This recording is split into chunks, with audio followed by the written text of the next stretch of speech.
The story I'd like to share with you is a story about a friend of mine who had also lost a son 25 years prior to my losing my daughter. So we were at different places in our journeys, and we were walking along a trail and just kind of talking about things that were going on in our lives. She was talking about some of her family and having some struggles with them. Things weren't lining up, and she was irritated and didn't know what to do with it. So we were discussing different things. And at one point on the trail, I said, "Oh, Ellie, look at that beautiful birch tree." The way the light was hitting it, it was just so profound and so beautiful. It's just like almost sparkling. And Ellie said to me, "Oh, I hate birch trees." And I said, "You hate birch trees? Like birch trees are beautiful. How could you hate them?" And she said, "Joey got killed on a birch tree in a downhill skiing accident." And I didn't know that. I was kind of stunned. Um, but then the words came to me that said, "Wow, you're having problems with your other kids. It's almost like Joey's looking down on us and saying, 'Mom, I'm here. I still love you. I'm part of your life. I'm not frustrating. I'm not frustrated at you.'" And I just said something to that effect, and Ellie stopped and was so moved by that. And she realized how her children are always, always a part of her. That Joey didn't leave. Joey's still a presence with her. And she went home that day. She looked up what birch trees mean. And the first thing that came to her was that a birch tree is the fire starter, the light. The natives used to carry birch tree bark in their packs in order to start a fire or to keep an ember alive.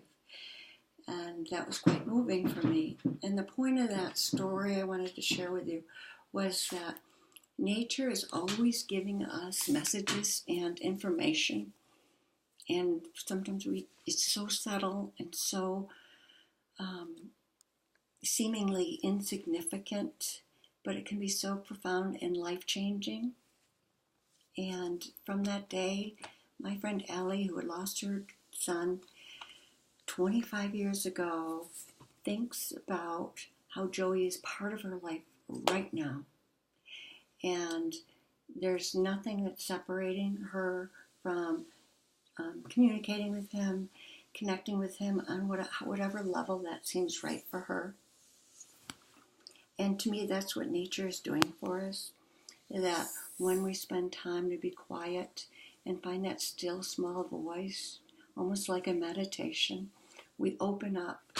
We have an expanded view of ourselves, of the universe, of the world. We're more connected to each other. We're more open. We're more alive.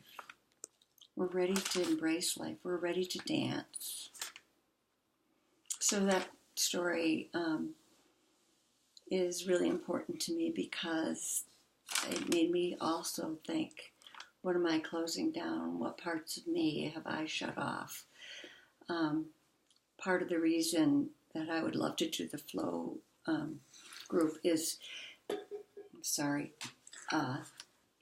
that I'm really tired of playing it small. I'm tired of holding it all in. I'm tired of looking around me and seeing other people hold it in. There is so much to be shared and so much to be given during our grief journey. It's not something to get through, not something to push our way so we can get to the other side. It's something we need to embrace. It's something our culture needs to embrace. There is no separation from any of us. We all go through something. We all don't know how to do it. And I'm not saying I know how to do it, but I also know that I do have some tools, some insight, some profound experiences that are connected and I don't know why. And I often wonder, but I feel like I'm moving into a new understanding about all of this, and it has something to do with cleaning the slate and starting new. One other side note is that I used to be a hotshot firefighter out in Oregon for the Forest Service, and I went into many, many wildfires in Montana and Canada and Northern California and Washington. And each time I went in with great fear of, am I going to be able to do this? Am I going to be able to keep up? How big's the fire going to be? Blah, blah, blah, blah.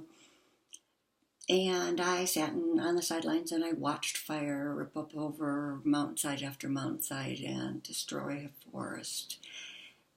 And I know for myself, inside, I was destroyed.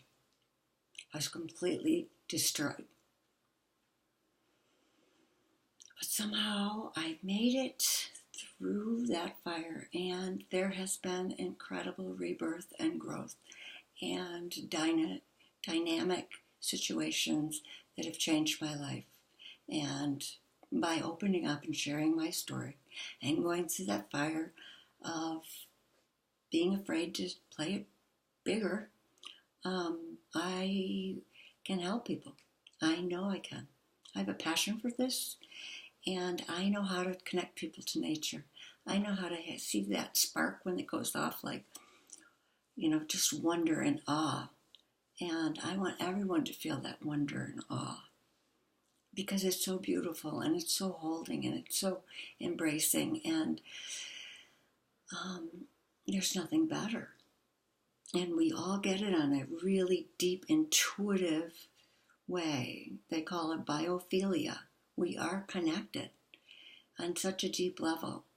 There's that mycelium that runs through the soil that connects the plants, to alerts them to danger, to connect them when they need more energy, more support, more nutrients.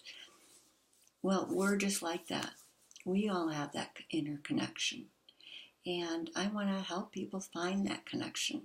Because if we don't, we're not in a good way.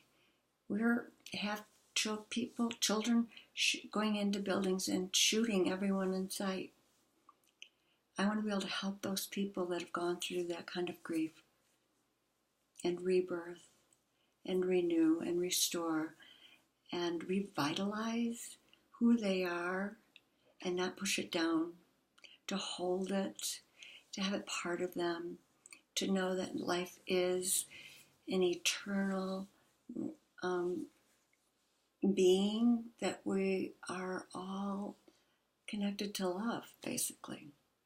Love is what holds us, what binds us. So there's my story, and there's my dream. I will see what happens, and thanks for giving me this opportunity. I'm excited to hear from you. Thank you from the bottom of my heart. Bye for now.